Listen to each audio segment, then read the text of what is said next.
담대하라. 두려워하지 말라. 그들 앞에서 떨지 말라. 이는 내 하나님 여호와 그가 너와 함께 가시며 결코 너를 떠나지 아니하시며 버리지 아니하실 것임이라. 아멘. 아멘. 세상 끝날까지 우리와 함께 하시며 우리를 결코 떠나지 않으시겠다 약속해 주시고 우리와 함께 하시고 인도해 주신 하나님 감사합니다. 아멘. 지금 이 예배의 자리에 나올 수 있게 하심도 감사합니다. 숨 쉬는 것, 눈으로 보는 것, 살아가는 모든 일상이 당연한 것이 아니라 하나님의 은혜였음에 감사를 드리며 아멘. 살아온 한 주간을 되돌아보기를 원합니다.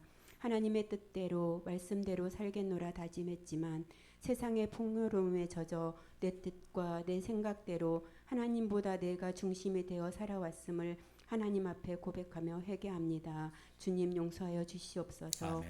내 이웃을 내 몸과 같이 사랑하라 하셨는데 어려운 이웃을 바라보려고도 하지 않고 사랑도 실천하지 않으면서 나와 내 가족만을 위하며 지내온 것을 용서하여 주시고 영혼이 병들어서 주님을 모른 채 살아가는 자들에게 복음과 주님의 사랑을 전할 수 있는 저희들이 되도록 인도하여 주시옵소서. 아멘. 국률이 많으신 하나님, 하나님의 은혜를 받아 누렸지만 하나님을 저버리고 우상 숭배와 자기 소견에 옳은 대로 행하며 죄악된 길로 갔던 이스라엘의 죄악이 이 나라 이 민족의 백성들의 죄악이 되지 않기를 소망합니다. 아멘. 하나님의 긍휼하심과 수많은 선교사님들과 믿음의 선조들의 눈물과 피로 세워진 이 나라 이 민족의 백성들이 하나님의 은혜였음을 깨닫지 못하고 하나님을 믿지 않고 다른 헛된 것들을 섬기며 사는 자들이 너무나 많이 있습니다.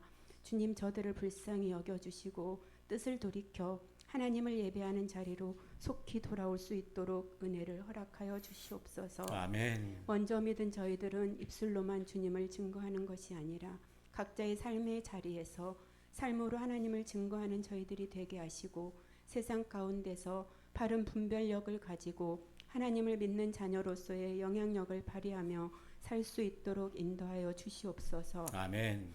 우세원 목사님을 통하여 이곳에 홍은돌산교회를 세워주시고 저희들을 불러주신 하나님 감사합니다. 아멘. 우 목사님 가정 위에 주님의 크신 은혜와 축복을 부어주시고 아멘. 홍은돌산교회가 이곳에 세워진 목적대로 이 지역에 죽어가는 영혼들 살리는 방주로서의 역할을 감당하는 교회가 되기를 소망합니다. 아멘. 두 교회가 연합하게 하시고 우 목사님의 뒤를 이어 우리 조규정 목사님 단위에 세워주신 하나님 감사합니다.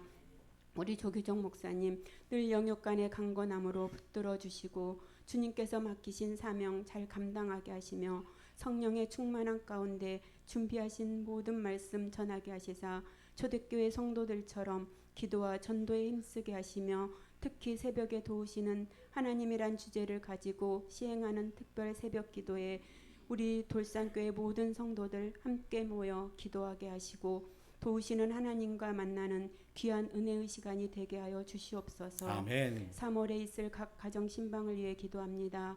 우리 주님께서 우리 목사님을 통하여 각 가정의 권면과 말씀의 축복을 전하게 하시고 모든 가정은 하나님의 말씀에 순종하기를 소망합니다. 아멘. 매 주일 사사기의 말씀을 통하여 저희에게 주시는 하나님의 뜻을 깨닫기를 원합니다. 아멘. 약한 자를 들어 사용하시는 주님, 저희들 세상적인 기준으로 볼 때는 자랑할 것 없지만 연약한 저희들 한 사람 한 사람이 함께 모여 각자에게 주신 달란트로 주님의 이름 앞에 순종함으로 합력하여 선을 이루며 마음이 하나 된 성도들 되게 하시고 주님께서 택하신 거룩한 백성으로서의 구별된 삶을 살아가는 우리 돌산교회 모든 성도들 되게 하여 주시옵소서. 아멘. 주일학교 아이들을 위해서 기도합니다. 이 나라를 이끌어갈 우리 아이들이 세상의 모든 유혹 가운데서도 흔들리지 않고 오직 하나님의 말씀 안에서 바로 세워지고 말씀 중심으로 살아가는 우리 아이들 되게 하시며 이 아이들을 지도하는 선생님들이 먼저 성령 충만한 교사들이 되게 하시고 말씀과 기도로 예수님의 사랑으로 우리 아이들을 바른 길로 이끌어갈 수 있도록 인도하여 주시옵소서. 아멘. 하나님 또 가족들 병중으로 인해서 아버지 하나님 힘들어하는 가정들 있습니다. 우리 하나님 그 가정들을 기억하여 주시고 그 아픔들을 기억하여 주셔서 우리 주님의 피 묻은 손으로 그 아픈 부위들을 만져주시사 그 마음에 먼저 주님이 주시는 평안을 얻기를 기도합니다. 아멘. 아버지 하는 가족들이 함께 기도하고 있사오니 우리 주님께서 그 기도를 기억하시고 그 가정에 주님의 평안이 늘 함께하여 주시기를 간절히 소망하며 아멘. 십자가에 피 흘려 죽으심으로 우리를 죄악에서 구원해 주신 예수님의 이름으로 감사 기도드립니다. 아멘.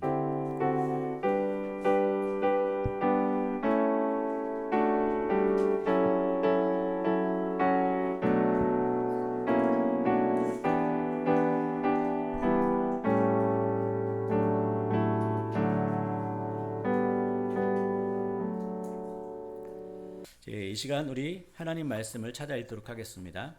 사사기 6장입니다.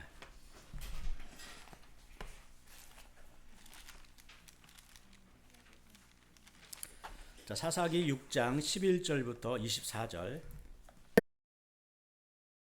여호와의 사자가 아비에셀 사람 요아스에게 속한 오브라에 이르러 상수리 나무 아래에 앉으니라. 마침 요아스의 아들 기드온이 미디안 사람에게 알리지 아니하려 하여 밀을 포도주 틀에서 타작하더니 여호와의 사자가 기드온에게 나타나 이르되 큰 용사여 여호와께서 너와 함께 계시도다 하며 기드온이 그에게 대답하되 오 나의 주여 여호와께서 우리와 함께 계시면 어찌하여 이 모든 일이 우리에게 일어났나이까. 또 우리 조상들이 일찍이 우리에게 이르기를 여호와께서 우리를 애굽에서 올라오게 하신 것이 아니냐 한 그 모든 이적이 어디 있나이까. 이제 여호와께서 우리를 버리사 미디안의 손에 우리를 넘겨주셨나이다 하니 여호와께서 그를 향하여 이르시되 너는 가서 이 너의 힘으로 이스라엘을 미디안의 손에서 구원하라. 내가 너를 보낸 것이 아니냐 하시니라. 그러나 기드온이 그에게 대답하되 오 주여 내가 무엇으로 이스라엘을 구원하리이까. 보소서 나의 집은 므낫세 중에 극히 약하고 나는 내 아버지 집에서 가장 작은 자니이다 하니 여호와께서 그에게 이르시되 내가 반드시 너와 함께하리니 네가 미디안 사람 치기를 한 사람을 치듯 하리라 하시니라. 기드온이 그에게 대답하되 만일 내가 주께 은혜를 얻었사오면 나와 말씀하신 이가 주 되시는 표징을 내게 보이소서. 내가 예물을 가지고 다시 주께로 와서 그것을 주 앞에 드리기까지 이곳을 떠나지 마시기를 원하나이다 하니 그가 이르되 내가 너 돌아올 때까지 머무르리라 하니라. 기드온이 가서 염소 새끼 하나를 준비하고 가루 한 에바로 무교병을 만들고 고기를 소쿠리에 담고 국을 양푼에 담아 상수리 나무 아래 그에게로 가져다가 드리매 하나님의 사자가 그에게 이르되 고기와 무교병을 가져다가 이 바위 위에 놓고 국을 부으라 하니 기드온이 그대로 하니라. 여호와의 사자가 손에 잡은 지팡이 끝을 내밀어 고기와 무교병에 대니 불이 바위에서 나와 고기와 무교병을 살랐고 여호와의 사자는 떠나서 보이지 아니한지라. 기드온이 그가 여호와의 사자인 줄 알고 이르되 슬프도소이다. 주 여호와여 내가 여호와의 사자를 대면하여 보았나이다 하니 여호와께서 그에게 이르시되 너는 안심하라 두려워하지 말라 죽지 아니하리라 하시니라. 기드온이 여호와를 위하여 거기서 제단을 쌓고 그것을 여호와 살롬이라 하였더라. 그것이 오늘까지 아비에셀 사람에게 속한 오브라에 있더라. 힘도 약하고 찍소리도 못하던 사람을 어느 날 여러분이 만나셨는데 여러분보다 더 강해졌다면 어떨까요? 미디안 족속이 이스라엘에게 그런 존재였습니다. 미디안 족속은 이스라엘 입장에서 크게 신경 쓰지 않아도 되는 족속이었습니다. 그런데 어느 날 미디안 족속의 힘이 강해졌어요. 미디안은 이스라엘 영토에 쳐들어와 추수한 식량을 다 빼앗고 토지 소산을 멸하며 가축나도 다 약탈해갑니다. 자, 이런 상황에서도 이스라엘은 찍소리도 못하고 저항도 못하고 해결도 못하는 중환자가 되어버렸습니다. 이스라엘이 할 수 있는 일이란 고작 뭡니까? 산으로 도피해서 땅굴과 동굴을 만들어서 박쥐처럼 두더지처럼 살아가는 수밖에 없습니다. 현실 도피이죠. 자, 그 이유가 무엇이었습니까? 하나님을 잊어버리는 민족에게는 미래가 없기 때문입니다. 그렇습니다. 상습적으로 악을 행하는 이스라엘을 하나님은 미디안의 손에 넘겨버리셨죠. 자, 이런 비참한 생활이 7년간 이어지자 이스라엘은 도저히 살 수 없었는지 하나님께 부르짖었습니다. 자, 이때 하나님께서 행하신 첫 번째 일이 무엇입니까? 한 무명의 선지자를 이스라엘에 보내 그들의 문제를 진단하셨죠. 곧 너희들이 무엇을 버렸고 출애굽 신앙을 버렸고 또한 하나님의 목소리를 듣지 않았기 때문이라는 겁니다. 이스라엘의 영적인 상태를 말씀으로 진단하신 후에는 이 문제를 이제 구체적으로 해결하기 위해서 사사를 세우십니다. 그 사사가 바로 누구다? 예, 오늘 5번째 사사인 기드온이다. 자, 하나님은 무명의 선지자에 이어 하나님의 사자고 천사를 기드온에 보내셨습니다. 자, 천사가 왔을 때 기드온은 무엇을 하고 있었을까요? 자, 11절. 자, 구집사님 11절. 여호와의 사자가 아비에셀 사람 요아스에게 속한 오브라에 이르러 상수리 나무 아래에 앉으리라. 마침 요아스의 아들 기드온이 미디안 사람에게 알리지 아니하려 하여 밀을 포도주 틀에서 타작하더니. 자, 기드온은 포도주 틀에서 뭘 하고 있어요? 포도주를 만드는 게 아니라 밀을 타작합니다. 여러분, 일반적으로 밀 타작은요, 언덕 위에서, 그러니까 개방된 곳에서 하게 되어 있습니다. 넓은 곳에서. 자, 그런데 기드온은 언덕이도 아닌 넓은 마당도 아닌 폐쇄된 공간, 포도주 틀에서 밀 타작을 하고 있어요. 무엇을 말해요? 밀 타작하는데 눈치 보고 있는 행동인 거죠. 눈치 보는 행동. 기도는 왜 이런 행동을 한 걸까요? 거기 보면 미디안 사람들에게 뭐 하지 아니하려? 알리지 아니하려 하여. 그러니까 미디안 사람들에게 발각되지 않고 밀을 빼앗기지 않기 위함이었죠. 그러니까 당시 시대적인 상황과 연결이 되죠. 우리가 배웠듯이 미디안 족속은 보는 족속 식량을 다 빼앗아가니 기도원 나름대로 식량을 빼앗기지 않기 위한 자구책이라고 할 수 있겠죠. 자, 바로 이러한 때 하나님은 당신의 천사를 보내서 무엇이라고 말씀하십니까? 자, 12절 우리 미주 집사님. 네, 12절이요. 여호와의 사자가 기드온에게 나타나 이르되 큰 용사여 여호와께서 너와 함께 계시도다. 아멘. 자, 큰 용사요. 여러분, 이 상황에서 큰 용사라는 말은 전혀 어울리지 않아요. 언뜻 비꼬는 말처럼 들립니다. 왜요? 본문 내용을 보면 기드온은 큰 용사가 아니거든요. 기드온은 고작 뭘 빼앗기지 않기 위해서, 밀을 빼앗기지 않기 위해서 몰래 숨어서 지금 타작하고 있는 겁쟁이 소심남일 뿐입니다. 그런데 이런 겁쟁이를 향해 큰 용사라뇨, 이거 선을 넘어버렸습니다. 예전에 지인 중에 이런 말을 하더라고요. 자신이 군 생활할 때 계급이 이제 일병이었습니다. 일병. 자, 여러분, 일병이면요, 완전한 쫄병은 아니지만 상급자들 눈치를 보면서 아주 빠릿빠릿하게 행동해야 되는 그런 위치잖아요. 어느 날 배가 고픈 중에 초코파이 하나가 생겼어요. 그런데 초코파이를 먹고 싶은데 차마 내무반에서는 고참들 눈치를 보느라 먹을 수가 없겠죠. 결국 이 사람의 선택한 것은 어디 가서? 예, 화장실 가서 문을 잠그고 몰래 먹었다라는 겁니다. 여러분, 먹는 것 혼자 먹거나 몰래 숨어서 먹는 사람을 보면 우리는 위대한 사람, 큰 사람이라고 말하기는 쑥스럽죠. 지금 기드온의 상황이 이렇습니다. 밀타작하면서 혹여 빼앗기지 않을까 생각해 몰래 행동하는 기드온에게 큰 용사라는 말은 좀 씁쓸하죠. 이런 경우입니다. 여러분이 식당에 가셨는데, 자, 서빙을 보는 여자가 좀 뚱뚱하고 중년의 여성입니다. 자, 이 여성을 보고 여러분이 이보시오, 날씬한 아가씨 라고 부르면 어떻겠어요? 물론 오늘부터 뭐 다이어트를 하면 되겠죠. 그러나 지금은 아니잖아요. 만일 저를 처음 본 어떤 사람이 저에게 이봐 거인 양반이라고 하면 어떻겠어요?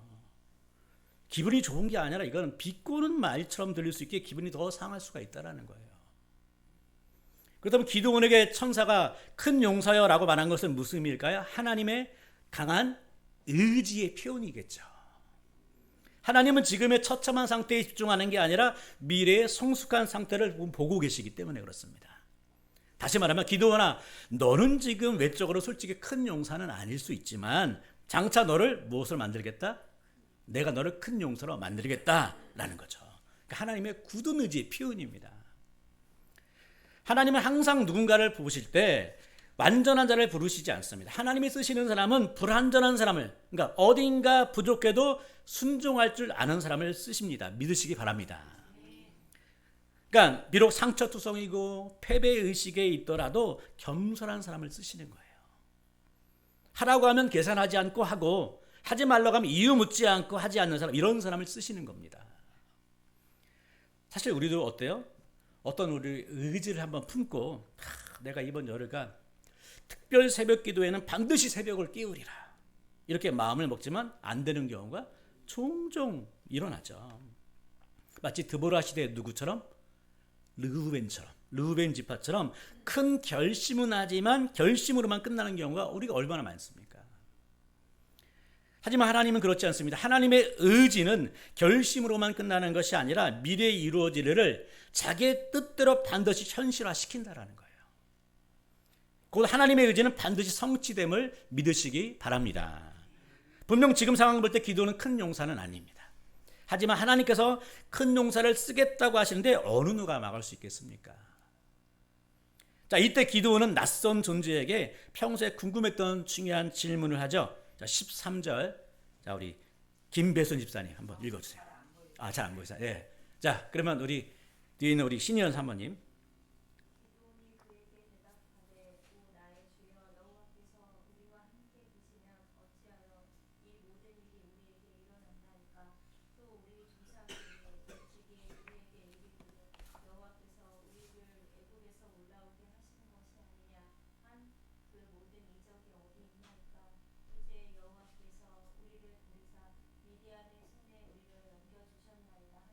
자, 무슨 말입니까?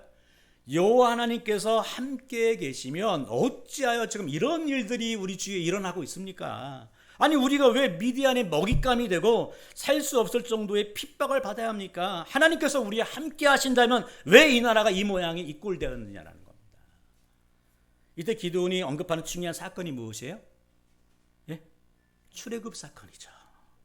13절 중간에 보십시오. 우리 조상들이 일찍이 우리에게 이르기를 여호와께서 우리를 애굽에서 올라오게 하신 것이 아니냐 한 그 모든 이적이 어디 있나이까. 지난번에 무명의 선지자가 찾아와서 언급한 사건이 뭐였어요? 출애굽 사건이었죠. 기드온은 그걸 기억했던 거예요. 자, 그런데 기드온의 입장에서 출애굽 사건과 출애굽 신앙은 언급하지만 정작 삶이 어때요? 해석이 안 되는 데 문제가 있다라는 거예요. 곧 우리 이스라엘 조상들이 분명 출애굽한 거 알고 있고 가나안 땅을 차지하는 과정에서 여러 이적들이 있었던 것을 아는데 왜 지금은 그런 이적들이 나타나지 않느냐라는 겁니다. 여기서 알 수 있는 기도원의 질문의 의도는 뭡니까? 내가 선조를 통해서 하나님의 수많은 이적들을 제가 들었습니다. 그런데 막상 내가 사는 현실에서는 이적이 없는데 이것은 하나님이 우리를 버리신 증거가 아닙니까? 라는 거예요. 이해되시죠? 충분히 수긍하죠. 우리 오늘날도 많은 신자들이 던지는 질문이 이와 비슷하지 않습니까? 여러분들이 던지는 질문이 다 이런 거예요. 인류 역사 이래로 신정론을 공격을 해왔죠. 공경을 당했죠. 신정론은요. 그러니까 사랑의 하나님이 계시다면 악이 존재하는 이유는 무엇입니까? 이런 질문이죠.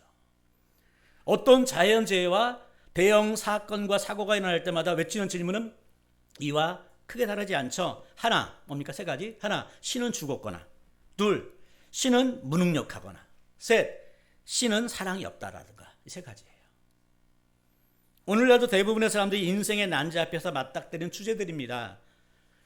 하나님이 사랑의 하나님이라면, 하나님이 전능하시다면 2014년 3월 300명의 학생들이 세월호가 죽어갈 때 어디에 계셨습니까? 하나님이 살아계시다면, 전능하시다면 2차 세계대전 유대인 600만 명이 학살당할 때 어디에 계셨습니까? 이런 질문들은요, 우리 일상에서 자주 일어납니다. 이 질문 해결되지 않으면요, 계속 우리는 방황하는 거예요. 하나님이 살아계시다면, 사랑의 하나님이라면 내 가족이 아플 때 왜 보고만 계셨습니까? 그러다 보니까 안 믿게 되는 거죠. 문제는 무엇입니까? 내가 어려서부터 성경을 배웠고 수많은 이적들을 들어서는 알고 있는데, 다시 말해 과거에는 수많은 이적들이 실제로 일어났다는데 왜 내가 사는 현실에서는 이적들이 보이지 않느냐라는 거죠. 결국 내가 듣고 배운 말씀과 내가 사는 현장이 왜 이렇게 괴리 현상이 일어나며 해석이 안 되느냐는 거죠. 그러니까 일상이 하나님 말씀을 해석이 되어야 되는데 해석이 되지 않는 거예요. 어때요? 그러니까 어때요? 실망과 상실과 자포자기 상태로 전락하는 거죠. 두 가지밖에 없어요. 그러면요, 교회를 떠나거나, 하나는 그냥 의무적으로 교회를 다니거나. 결국 기드온 스스로 찾은 대답은 뭐였습니까? 하나님께서 이스라엘을 뭐 하셔서? 버리셔서 미디안 손에 넘겨주셨다는 자기 스스로의 답을 찾은 거예요. 여러분, 기드온의 찾은 대답이 맞습니까? 틀립니까? 자, 맞습니까? 틀립니까? 어느 정도 맞죠? 분명 하나님께서 이스라엘을 미디안의 손에 넘기셨잖아. 이거 사실이잖아요. 그러나 기드온이 놓친 게 있어요. 여러분이 놓친 게 있을 수 있습니다. 제가 여러분을 묻겠습니다. 자, 하나님은 왜 이스라엘을 미디안의 손에 넘기셨을까요? 하나님이 무능력하기 때문에? 자, 하나님이 사랑이 없고 전능함이 없기 때문에? 아니잖아요. 저에게 주일마다 배우신 분은 이 대답을 너무 잘 알아요. 이유가 무엇이에요? 우리가 매주일 사사기를 통해서 공부했으니까, 배웠으니까, 배운 사람은 아니까. 한마디로 이스라엘이 하나님의 목전에서 상습적으로 악을 행했기 때문이잖아요. 그러니까 한두 번의 문제가 아니잖아요. 상습적으로 악을 또 행하니까 하나님께서 이스라엘을 이방 민족에게 팔아버린 것 아닙니까? 자, 그러니까 이런 기드온의 질문이 대부분의 사람들의 일반적인 질문일 겁니다. 사람들은 자기가 보고 싶은 것만을 보려고 하거든요. 자기 중심적이고 그래서 자기 입장에서 말을 하거든요. 대부분 자기 중심으로 사물을 보고 자기 아는 수준에서, 그러니까 자기가 아는 수준에서 해석을 하다 보니까 자신이 잘못한 것은 어때요? 내가 잘못한 것은 덮으려고 하죠. 그렇죠? 아이, 그러잖아요. 우리 사람들 얘기할 때 자기 안 좋은 건 얘기 안 하잖아요. 다 말하지 않잖아요. 반대로 다른 사람들의 잘못은 어떻게 해요? 더 드러내려고 하잖아요. 그렇죠? 기드온의 말을 잘 들어보면 틀린 말은 아니지만 온전한 말이 아니라는 거예요. 만약 기드온의 말이 온전한 말이 되려면 하나님께서 이스라엘을 미디안의 손에 넘기신 것만 말해서는 안 되는 거죠. 무엇을 동시에 말해야 합니까? 왜 하나님이 이스라엘을 미디안에 넘기셔야 했느냐라는 거예요. 우리 민족의 잘못은 무엇이냐라는 겁니다. 제가 지금도 생각나는 일인데 거의 10년쯤 됐습니다. 거의 10년, 하엘이가 한 서너 살쯤 됐을 때였는데 도윤이 나이쯤 됐을 때죠. 얼마나 질풍노도의 시기입니까? 자, 주일 점심 식사 후에 하엘이가 이제 목양실 문을 열더니 대뜸 이렇게 말합니다. 아빠, 고모 나빠. 자, 여기서 고모는 누굴까요? 그렇습니다. 여러분들이 알고 있는 잘 아시는 조인영 권사님입니다. 저기 앉아 계시잖아요. 하엘이는 고모를 나쁘다고 해석을 해버렸어요. 자, 그런데 많은 부모들이 참 조심해야 되는 것들이 있어요. 이런 상황에서 부모들은 자녀의 말과 해석을 그대로 받아들이려고 해요. 그러니까 자기 자식 편을 드는 거죠. 학교에서도 어떤 친구가 자기를 괴롭혔다고 하면 그대로 다 수용해서 그 친구는 나쁜 아이, 이제 놀지 말아야 되는 아이가 돼버려요. 그 객관적이지 않다라는 겁니다. 그래서 제가 하엘에게 고모가 이제 왜 나쁜지를 물었어요. 뭐냐면 하엘이가 뭔가를 하려고 하는데 고모가 막았다라는 거예요. 아마 뭐 고모의 평소의 말 습관이 나왔겠죠? 뭐라고 해요? 보통 그러지 않아요, 하지 않아요, 뭐 이렇겠죠. 또 그러니까 하엘이가 뭔가를 하려고 하는데 조건사님이 막으니까 하엘이 입장에서 고모는 어떤 존재가 되는 거예요? 하루아침에 사악한 존재가 되고. 여러분, 하루아침에 고모가 나쁜 사람이 되어버렸어요. 실제로 조윤영 원사님이 나쁜 여자입니까? 아니잖아요. 아이들이 뭔가 하려고 하는 것을 자주 막는 것은 저도 알고 있지만 그렇다고 나쁜 사람은 아니잖아요. 정말 기드온이 그런 경우입니다. 말은 하나님이 나쁘다고 말하진 않지만 하나님이 나쁘다라는 거예요. 어떻게 미디안에게 이스라엘 넘기실 수 있느냐라는 겁니다. 사랑의 하나님이 아니라는 거예요. 하나님의 능력도 사라졌다는 겁니다. 정말 하나님이 함께 계시면 왜 이스라엘이 이 모양 이 꼴로 살아가고 있느냐는 거예요. 그리고 출애굽 때 수많은 이적들은 도대체 이 현실에서는 어디로 사라졌느냐는 거예요. 자, 기드온은 지금 하나님이 하시지 않은 것만 말하지 자신들이 하지 않은 건 말하지 않고 있어요. 이 사람이 항상 그래요. 본인들이 하나님 앞에서 상습적으로 악을 저지른 것은 언급하지 않습니다. 이스라엘이 하나님의 목소리를 듣지 않은 것은 말하지 않아요. 그래서 떠나는 사람 욕하는 사람들을 보면요, 사실 조심해야 돼요. 그 사람 데리고 와서 한번 직접 현장에 들어봐야 돼요. 현실이 진짜 그랬나. 그래서 우리가 그러잖아요. 부부싸움하다 두 사람 얘기 다 들어봐야 되는 거예요. 아마 어쩌면 여러분도 그러실 겁니다. 누군가에게 어떤 사람의 나쁜 부분에 대해 말할 때는 그 사람의 나쁜 부분은 과장합니다. 그러나 여러분의 나쁜 부분은 축소하거나 은폐하죠. 은닉하죠. 자, 자, 이때 하나님의 사자는 기드온에게 다른 말 일절하지 않습니다. 다만 기드온을 통해서 하나님이 하실 일을 언급하죠. 자, 14절 정규 육사님. 여호와께서 그를 향하여 이르시되 너는 가서 이 너의 힘으로 이스라엘을 미디안의 손에서 구원하라. 내가 너를 보낸 것이 아니냐 하시니라. 자, 이 말은 다른 사람의 도움을 받으려고 하지 말고 지금 기드온이 가지고 있는 힘으로 가서 미디안의 앞지에 있는 이스라엘을 구원하라는 겁니다. 다른 구원자 기대하지 말라는 거예요. 한마디로 네가 구원의 주인공이라는 겁니다. 자, 그러자 이 명령은 기드온의 입장에서 사실 불가능한 것이나 다름이 없죠. 지금 기드온은요, 물론 이스라엘 자체도 미디안을 이길 수 있는 힘이 없습니다. 이스라엘 민족을 구원하는 것은 고사하고 고작 지금 음식 하나 빼앗기지 않고서 몰래 숨어서 밀타작하는 마당에 민족을 구원한다? 이거 꿈에 지나지 않아. 이건 몽상입니다. 몽상. 자, 여기서 우리 중요한 교훈을 이제 얻을 수 있죠. 먹고 사는 문제에 너희들 집착하지 말고 구원하는 문제에 집중하라는 겁니다. 당장은 먹고 사는 문제가 급하게 모일 수 있죠. 하지만 우리는요, 이 영적인 문제, 곧 구원하는 문제에 집중해야 될 줄 믿습니다. 여러분, 무엇을 먹을까, 무엇을 마실까, 무엇을 입을까 염려할 것이 아니라 너희는 먼저 그의 나라와 그의 의를 구하는 것이 저와 여러분이 되어야 될 줄 믿습니다. 역시 기드온 자신은 할 수 없다고 딱 잘라 말하죠. 자, 15절. 자, 우리 엄집사님 15절. 그러나 기드온이 그에게 대답하되 오 주여 내가 무엇으로 이스라엘을 구원하리이까 보소서. 나의 집은 므낫세 중에 극히 약하고 나는 내 아버지 집에서 가장 작은 자니이다 하니. 자, 내가 무엇으로 이스라엘을 구원하겠습니까? 여러분, 기드온이 속해 있는 지파는 므낫세 지파는 이 지판에서도 가장 보잘것없는 집안이면서 기드온 자신은 가장 작은 자라는 거예요.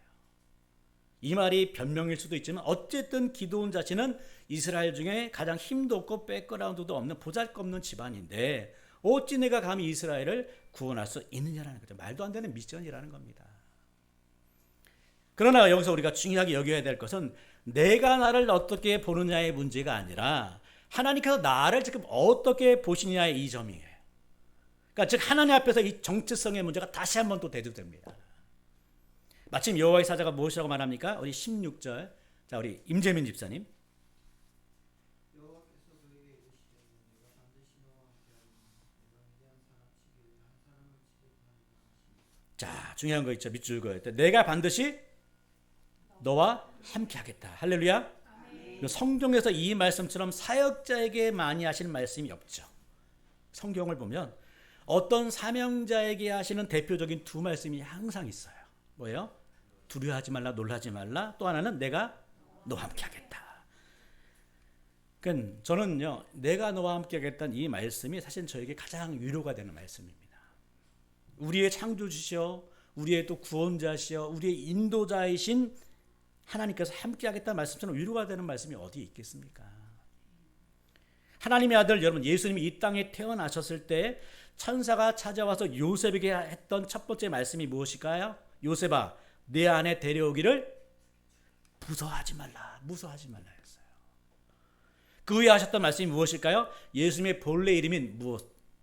임마누엘을 언급하시면서 이렇게 말씀하시죠. 그의 이름은 임마누엘이라 하리라. 이를 번역한즉 하나님이 우리와 함께 계시다. 할렐루야. 그러니까 예수님이 탄생하셨을 때부터 하신 말씀이 하나님이 우리와 함께 계신다는 거예요. 그런데 이뿐이 아니에요. 자, 이제는 예수님께서 지상 사역을 다 마치시고 하늘로 올라가시기 전에 가장 마지막에 하신 말씀이 무엇인지 아십니까? 마태복음 가장 마지막 장 마지막 절. 자, 내가 세상 끝날까지 너희와 항상 함께 있으리라. 할렐루야. 그러니까 예수님이 이 땅에 오셨을 때부터 승천하시는 날까지 우리에게 하시는 말씀은 내가 너희와 항상 함께 있으리라. 여러분, 하나님이 함께 계시다면 이거 다 끝난 건 아닌가요? 무엇이 더 필요합니까? 여러분, 내가 너와 함께 하겠다는 이 말씀은 이미 우리 12절에서도 하신 말씀이죠.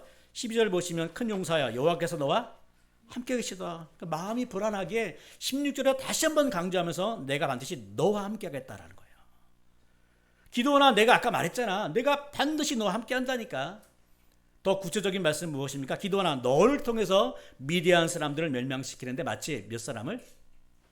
한 사람을 쳐부수는 것처럼 해주겠다. 여러분, 여러 사람이 아니라 한 사람이라면 이거 해볼 만하지 않겠습니까? 그렇죠? 자, 기도는 이런 말씀을 통해서 서서 용기를 이제 얻기 시작하죠. 딱 뭐라고 단정할 수는 없지만 마음속에서 확신이 막 끌어오기 시작했을 겁니다. 이제 중요한 것은 자신을 사사로 세우셨다면, 그리고 자신을 통해서 이스라엘을 구원하기로 하셨다면 그에 맞는 무엇이 필요하다? 사인, 표징이 필요하겠죠. 자, 우리 17절 보시죠. 이은선 집사님 17절. 기드온이 그에게 대답하되 만일 내가 주께 은혜를 얻었사오면 나와 말씀하시니가 주 대신에 표적을 내게 보이소서. 예, 기도는 잠시 이제 집에 가서 예물을 가지고 오겠다고 합니다. 그러니까 자신에게 찾아와서 말씀하시는 분이 도대체 누구인지를 확인해야 되잖아요, 우리도. 그렇죠? 말했다고 다 막 제가 구원하겠습니다 할 수 없잖아요, 우리. 그렇죠? 돈 보내시오. 그러면 돈 확 보냅니까? 확인해야 되잖아요. 확인해야 되잖아. 그렇죠? 확인해야 됩니다. 아니 그렇잖아요. 사실 작대기 하나 불쑥 들고 찾아온 이 여행객이 정말 누군지 고지곳대로 다 믿을 수 없지 않겠습니까? 그리고 이 사람이 전하는 말씀이 힘있고 용기를 주는 것은 사실이지만 지금 기드온이 처한 현실과는 어때요? 너무나 이 갭이 크잖아요. 지금은 기드온은 밴댕이처럼 큰 인물은 아니었지만 합리적인 태도를 이제 취하는 거예요. 저와 여러분 믿는 대상도 맹목적이지 않습니다. 이단이나 사이비 종교들처럼 무턱대고 덮어두고 믿으라는 게 아니에요. 사실 합리성이 결여된 종교는 이건 맹신이지 기독교는 아닙니다.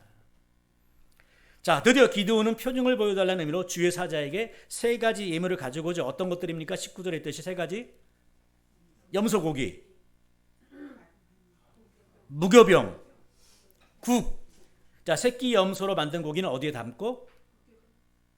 새끼 염소로 만든 고기는 소쿠리에 담았고, 국은 양푼에 담았죠. 자, 가루 한 에바로 무교용을 만들었는데 여러분 가루 한 에바면 23리터입니다.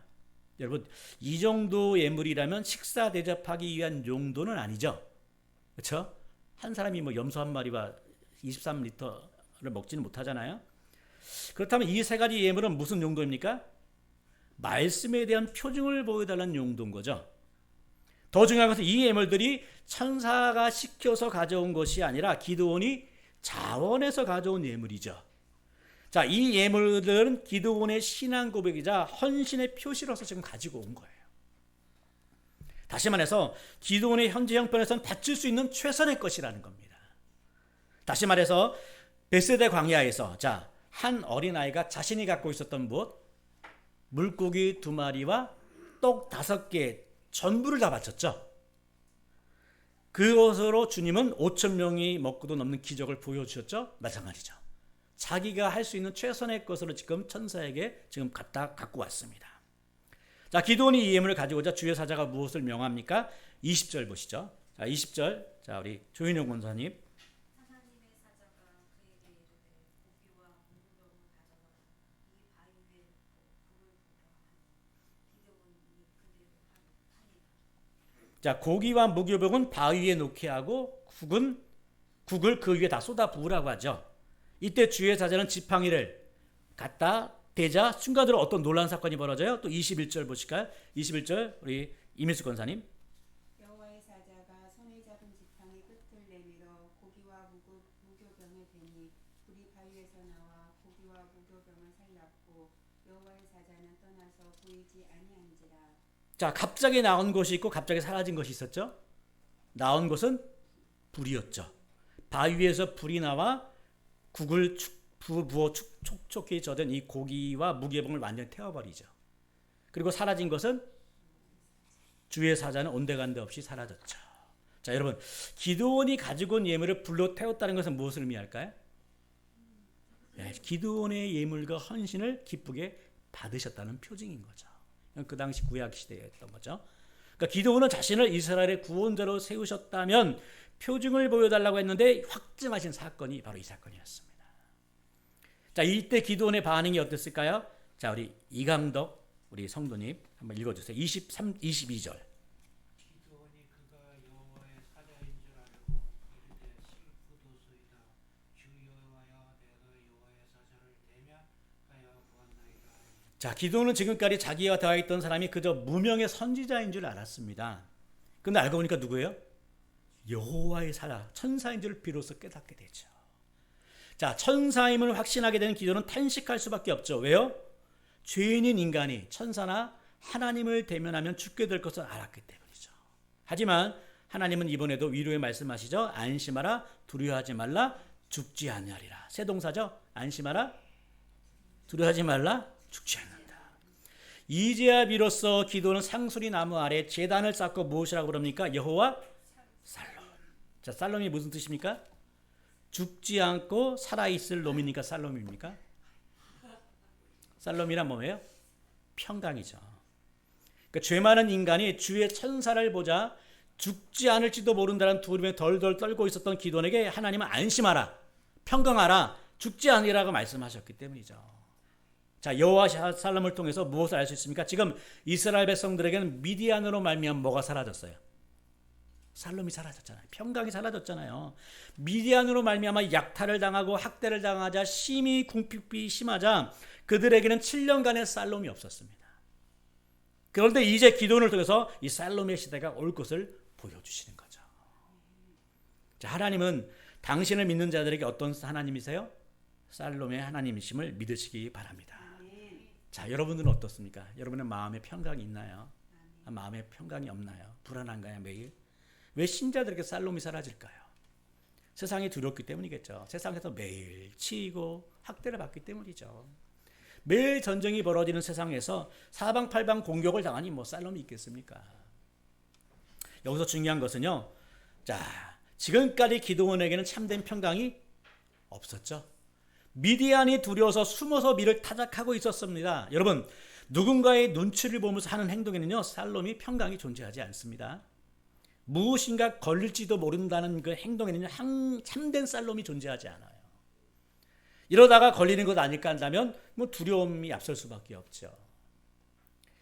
중학교 때 제가 아무에게도 고백하지 않은 부끄러운 제 고백을 좀 해야겠습니다.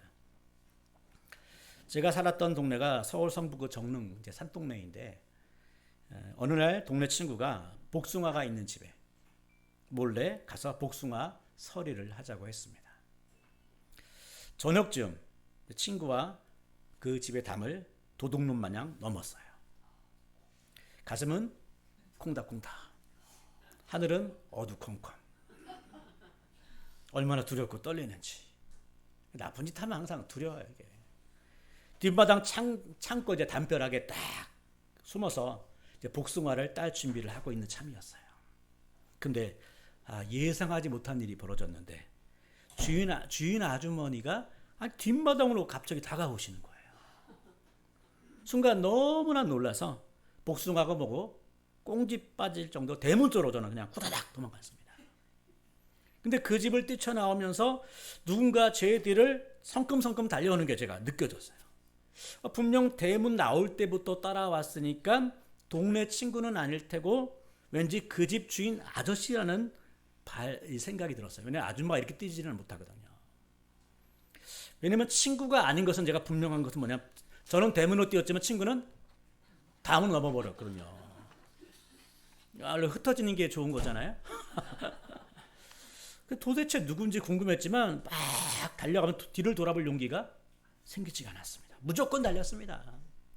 이제 수십 개의 이제 계단 밑에 다다랐을 때 저는 저희 그 계단 입구에 어떤 집 대문으로 방향을 틀어서 딱 숨어버렸어요. 조금의 저를 따라오던 그 발걸음은 다른 방향으로 뛰어가는 소리가 들렸습니다. 얼마나 지났을까요? 주변을 조심스레 살피면서 숨어있는 장소에서 이제 빠져나왔어요. 동네에 있던 다른 아이들에게 아까 내 뒤를 따라온 사람이 누구냐고 제가 물어봤어요. 그랬더니 복숭아집 주인 아저씨라고 하더라고요. 걸렸으면 큰일 날 뻔한 사건이었습니다. 저는 아무튼 이 사건 이후로요, 저는 그 복숭아집 아주머니와 아저씨를 길에서 만나면 일부러 시선을 피했습니다. 그리고 그 집 근처로 다니는 일에 제가 쭈뼛쭈뼛해야 했어요. 심지어 그 아주머니가 저희 어머니와 또 친해가지고 자주 놀러 오셨는데 한 번은 제 어머니에게 그 아주머니가 말씀하시기를 자기 집에 어떤 학생놈들이 숨어 들어왔는데 어찌나 놀랐는지 하면서 말을 하는 거예요. 제가 괜히 막 도둑이 제발 저리는 거죠. 어쨌든 한동안은 그 집 근방을 제가 피해 다녔습니다. 이유가 무엇입니까? 저에게는 평강, 이 살롬이 사라졌기 때문이에요. 여러분, 살롬은 그래서 관계의 문제입니다. 올바른 관계가 유지될 때는요, 마음에 깃드는 것이 살롬이에요. 하지만 관계가 깨지면 그때부터 찾아오는 것이 두려움과 불안과 의심, 이런 것들이 찾아옵니다. 마찬가지로 하나님과의 관계가 바로 서 있을 때 우리에게는 진정한 샬롬 가운데서 우리가 살아갑니다. 자, 이제 기드온을 통해서 하나님은 이스라엘의 평강을 주실 준비를 하고 계십니다. 미디안으로 말미암아 잃어버린 평강을 기드온을 통해서 찾아주실 것이에요. 자, 여러분에게도 혹시 지금의 평강이 없다면 하나님과의 바른 관계를 맺음으로 참된 평강이 임하기를 간절히 바랍니다. 자, 여러분, 자, 기드온이 큰 용사인 것은 무엇 때문입니까? 정말 기드온에게 큰 용사로서 자질과 능력이 있기 때문일까요? 그렇지 않죠. 하나님께서 기드온과 함께 계시기 때문에 큰 용사가 되는 거잖아요. 지금까지는 큰 용사가 아니었고 겁쟁이였습니다. 하지만 하나님이 기드온을 사사로 세우셨고 기드온과 함께 하실 것이기 때문에 기드온은 큰 용사로 거듭나게 되겠죠. 오늘 본문을 통해서 우리도 확신해야 될 중요한 진리는 하나님이 저와 여러분과 함께 하신다는 사실을 믿으시기 바랍니다. 사실 하나님이 함께 하시겠다는 이 말씀요, 모세를 가시 떨그 나무 아래에서 이스라엘 지도자로 세우실 때에도 똑같이 하셨던 말씀이죠. 출애굽기 3장 10절에 보시면 이렇게 말씀합니다. 하나님이 이르시되 내가 반드시 너와 함께 있으리라. 자, 그런데 이 동일한 말씀을 또 여호수아를, 그 모세의 뒤를 이은 여호수아에게도 똑같이 하셨죠. 자, 모세가 죽은 후에 어때요? 여러분, 이스라엘에 엄청난 이 지도자가 죽었어요. 아니, 나보다 못하는 사람이었으면 좀 괜찮은데 너무나 잘했던 지도자입니다. 모세가 죽었어요. 자, 여호수아 입장에서 이제 가나안 땅에 이스라엘을 데리고 들어가서 전쟁을 벌여야 되는데 어때요? 두려워 벌벌벌 떠는 거죠. 그때 하나님께서 여호수아에게 무슨 말씀하십니까? 여호수아 1장 5절 6절 내가 모세와 함께 있던 것 같이 너와 함께 있을 것임이라 내가 너를 떠나지 아니하며 버리지 아니하리니 강하고 담대하라. 거죠. 여러분, 그러니까 하나님이 함께 하시겠다는 이 말씀은 오늘날 저번에도 동일하게 하시는 말씀임을 믿으시기 바랍니다. 여러분, 사과 안에는요 몇 개의 씨가 있는지 누구나 다 알 수 있어요. 사과를 쪼개보면.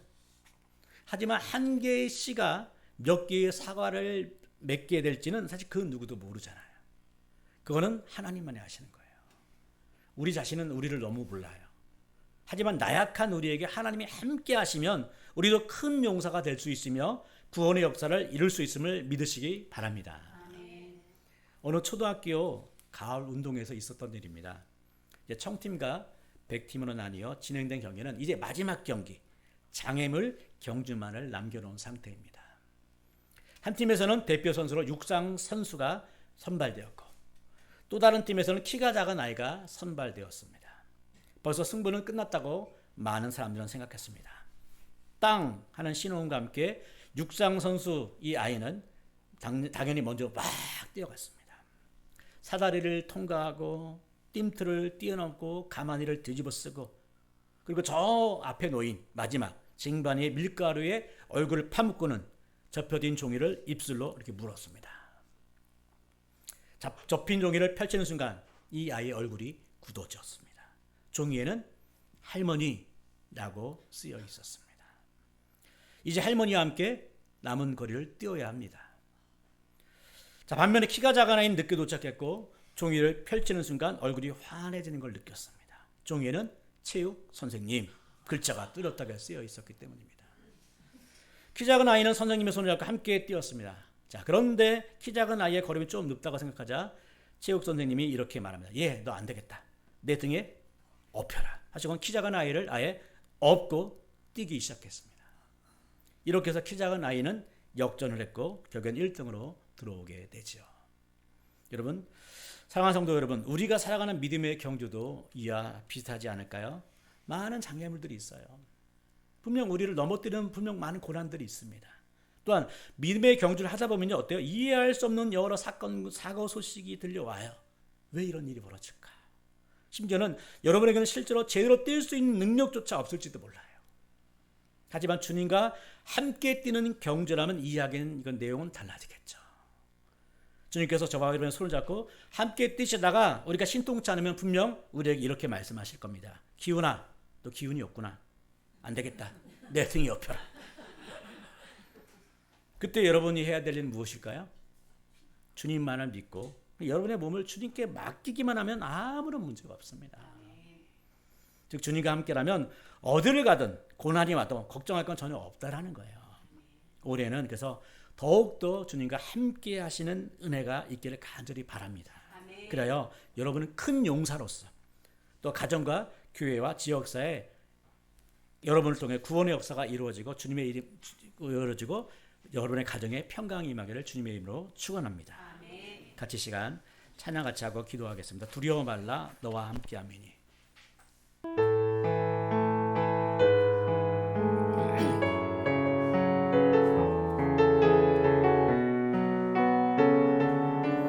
두려워 말라 너와 함께함이니. 두려워 말라 너와 함께함이니. 놀라지 말라 나는 내 하나님 됨이니. 무서워 말라 내가 널 도와주리니. 너는 마음에 염려치 말라. 다시 한번 두려워 말라.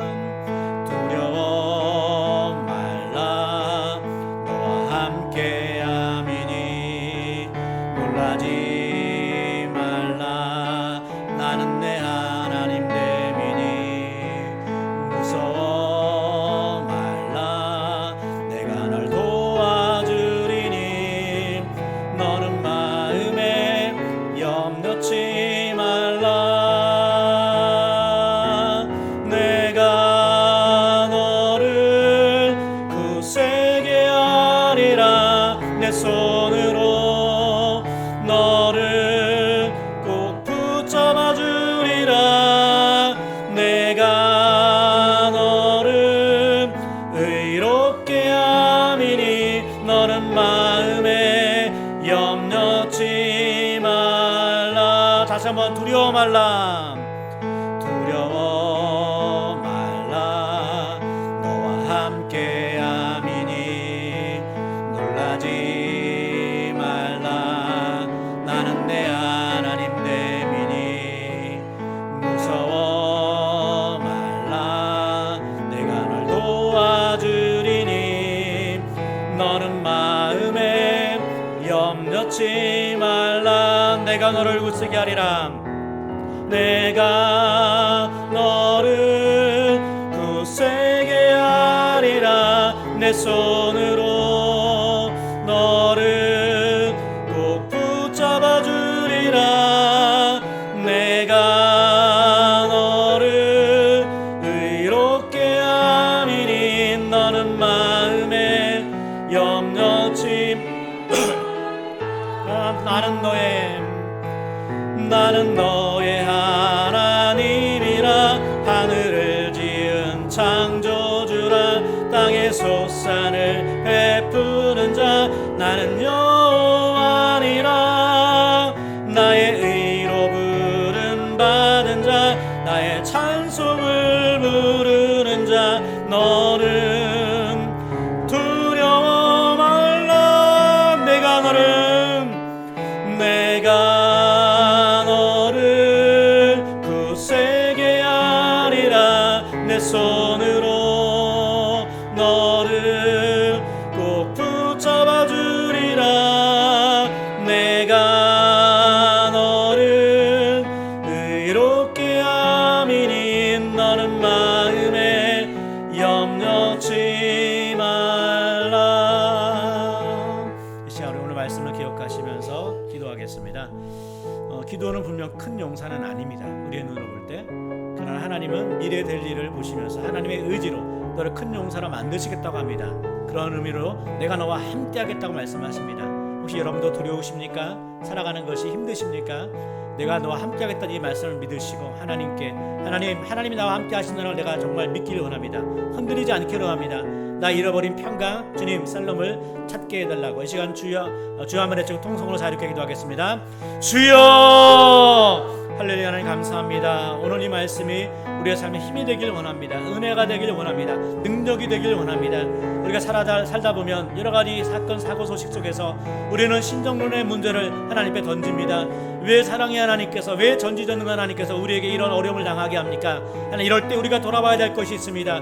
인간의 죄가 얼마나 큰 문제가 우리에게 발생하는지를 우리 자신이 돌이켜보기를 원합니다. 쉽게 죄를 짓지 않기를 원합니다. 쉽게 하나님 우리가 타락하지 않기를 원합니다. 하나님, 정말 우리가 이 죄 짓는 것이 우리의 삶의 일상의 습관이 되지 않게 하시고 하나님을 찾고 하나님께 부르짖는 우리의 복된 삶이 되게 하여 주옵소서. 그래서 주님과 함께 우리가 인생을 살아갈 때 내가 너와 함께 하겠다는 이 말씀 우리의 삶에 힘이 되게 하시고 이 잃어버린 평강을 잃어버린 이 세상 속에서 하나님 다시 한번 하나님이 주신 이 평강을 찾을 수 있도록 은혜 중에 붙잡아 주옵소서. 하나님 함께 하신 걸 믿기를 원합니다. 하나님, 이 세상 속에서 주님이 끝나는 그날까지 내가 세상 끝날까지 너와 항상 함께 하겠다는 이 말씀 믿고 나갈 수 있는 은혜를 허락하여 주옵소서. 흔들리지 않게 하시고 이 영적인 전쟁 시대에서 하나님 우리를 통해서 큰 용사로서 이 구원한 역할을 감당하는 믿음의 모든 성도들 되게 하여 주옵소서. 감사합니다. 주님, 우리의 능력만 보면 참으로 보잘것없고 추잡하며 정말 부족합니다. 하나님, 그러나 주님이 우리와 함께 하시겠다는 이 약속의 말씀, 이것이 잠시만이 아니라 세상 끝나는 날까지 우리와 함께 하시겠다는 이 약속의 말씀 믿고 우리가 전진하길 원합니다. 그래서 우리가 단순히 먹고 사는 문제만 허덕이고 밀타작하는 것 때문에 우리의 인생을 거는 게 아니라 이 영적인 구원의 복음을 전파하고 영적 전쟁 시대 속에서 함께 구원한 역할을 감당하길 원합니다. 우리 가족 중에서 여전히 하나님을 잊지 못해서 허덕이는 사람들이 많이 있습니다. 하나님, 그 영혼들을 어떻게 구원해야 될지 하나님 고민하게 하시고, 특별히 새벽 기도를 통해서 우리가 함께 기도하면서 구원의 역사를 이뤄가는 믿음의 귀한 모든 성도들 되게 하여 주옵소서. 그래서 함께 우리 안에 평강 임하게 하시고 잃어버렸던 기쁨이 다시 회복되게 하여 주옵소서. 예수님의 이름으로 기도하옵나이다. 아멘.